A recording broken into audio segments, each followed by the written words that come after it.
যতবার জুমার দিন আসবে এই 5টা আমল সারা জীবন নিয়মিত আঁকড়ে ধরবেন, আমল করবেন। বৃহস্পতিবার সন্ধ্যা থেকে শুক্রবার শুরু হয়ে যায়, আবার শুক্রবার দিন যে রাত যখন শুরু হয়, সূর্য যখন অস্ত হয় শুক্রবারের, তখন কি বার শুরু হয়? শনিবার শুরু হয়। অতএব আজকে বৃহস্পতিবার দিবাগত রাত চলছে, এর মানে এখন আমরা কোন দিনের মধ্যে আছি? শুক্রবারের মধ্যে আছি। নাম্বার 1, সবচেয়ে বেশি যেটা করতে হবে পরিমাণে, জুমার দিন জুমার রাত বৃহস্পতিবার সন্ধ্যা থেকে নিয়ে শুক্রবার সন্ধ্যার আগ পর্যন্ত পরিমাণে সবচাইতে বেশি করতে হবে যে আমলটা, সেটা হলো দুরূদ শরীফের আমল। কিসের আমল? এবং গুনাহ মাফের জন্য এই দুরূদের আমলটা কি হবে? যথেষ্ট।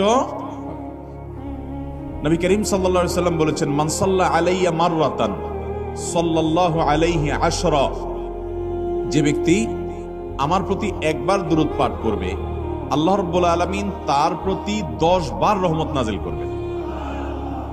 কয়বার রহমত নাজিল করবেন?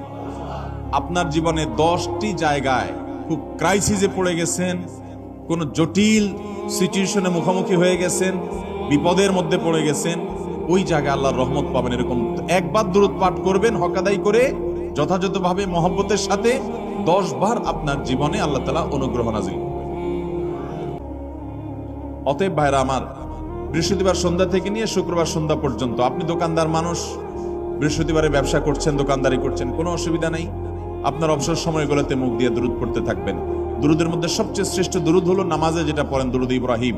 আল্লাহুম্মা সাল্লি আলা মুহাম্মদ ওয়া আলা আলি মুহাম্মদ কামা সাল্লাইতা আলা ইব্রাহিম ওয়া আলা আলি ইব্রাহিম ইন্নাকা হামিদুম, আল্লাহুম্মা বারিক আলা মুহাম্মদ ওয়া আলা আলি মুহাম্মদ কামা বারাকতা আলা ইব্রাহিম ওয়া আলা আলি ইব্রাহিম ইন্নাকা হামিদুম। তাহলে দুরূদের এই আমলটা, এটা করার জন্য আল্লাহ তাআলা এমন সহজ করে দিয়েছেন যে ওযুর প্রয়োজন নাই। আপনার ওযু নাই, তারপর আপনি দুরূদ পাঠ করতে পারবেন। এবং আপনি এই বড় দুরূদ পড়ার মতো সময় নাই, তো আপনি একেবারে সবচেয়ে সংক্ষিপ্ত দুরূদ পড়েন সাল্লাল্লাহু আলাইহি ওয়াসাল্লাম, তাতেও দুরূদ পাঠের সওয়াব পাবেন। চেষ্টা করব তো ইনশাআল্লাহ।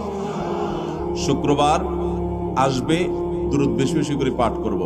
আপনি দোকানে কাজ করেন, আপনার দোকানে আপনার সহকর্মী আরো কাজের লোক আছে, আপনি সবাইকে স্মরণ করাবার জন্য নিজে জোরে জোরে দুরূদ শরীফ পড়বেন এবং বলবেন যে শুক্রবার শুরু হয়ে গেছে, সবাই দুরূদ শরীফের আমল করো। ভাইরা আমার, জীবনটাকে পরিবর্তন করতে হয়। সারা জীবন তো একরকম থাকলে হবে না। বহুত পাগলামি করেছি, আসুন নিজেকে সংশোধন করি। তাহলে জুমার দিন উপলক্ষে 1 নম্বরের আমল বলেছি, বেশি বেশি কোন আমল করতে হবে? সারা জীবন মনে রাখবো তো ইনশাআল্লাহ, আমলটা করবো তো ইনশাআল্লাহ।